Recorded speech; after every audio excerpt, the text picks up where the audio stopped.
Big boss Malayalam season 7 അടുത്തിടെ പുറത്തിറക്കിയ promo വീഡിയോയുടെ BTSനൊപ്പമാണ് തീയതി പ്രഖ്യാപിച്ചത്. ഏറെ ആരാധകരുള്ള റിയാലിറ്റി ഷോയാണ് ബിഗ് ബോസ്. മോഹൻലാലാണ് ബിഗ് ബോസ് മലയാളത്തിൽ അവതാരകനായി എത്തുന്നത്. ഷോയുടെ 7ാം സീസണായുള്ള കാത്തിരിപ്പിലാണ് ആരാധകർ. ഇപ്പോഴിതാ 7ാം സീസണിന്റെ ലോഞ്ച് തീയതി പ്രഖ്യാപിച്ചിരിക്കുകയാണ് ഏഷ്യാനെറ്റ്. ഓഗസ്റ്റ് 3-നാണ് പുതിയ സീസൺ പ്രേക്ഷകരിലേക്ക് എത്തുക. വൈകിട്ട് 7 മണി മുതലാണ് സംപ്രേഷണം.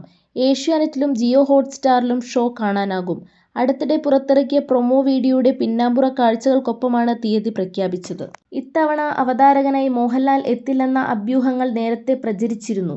എന്നാൽ ഇതിനൊക്കെ വിരാമമിട്ട് പ്രൊമോയിൽ മോഹൻലാൽ പ്രത്യക്ഷപ്പെട്ടത്. ആവേശകരമായ പുതുപുത്തൻ ഗെയിമുകളും ടാസ്കുകളുമായിരിക്കും ഇത്തവണ എന്നാണ് ടീസറിലെ സൂചന. സീസൺ അടുക്കുംതോറും ബിഗ് ബോസ് മത്സരാർത്ഥികളെക്കുറിച്ചുള്ള ചർച്ചകളും സജീവമാകുന്നുണ്ട്. Cinema, serial, sports, music, social media തുടങ്ങി നിരവധി മേഖലകളിലുള്ളവരുടെ പേരുകൾ ഉയർന്ന് കേൾക്കുന്നുണ്ട്. രേണു സുധി, അലൻ ജോസ് പെരേര, ലക്ഷ്മി നക്ഷത്ര, ബീന ആന്റണി, RJ അഞ്ജലി, നാഗസൈരഥി, ബിജു സോപാനം തുടങ്ങി വേടൻ വരെയുള്ളവരുടെ പേരുകളാണ് സോഷ്യൽ മീഡിയയിലെ പ്രെഡിക്ഷൻ ലിസ്റ്റുകളിലുള്ളത്.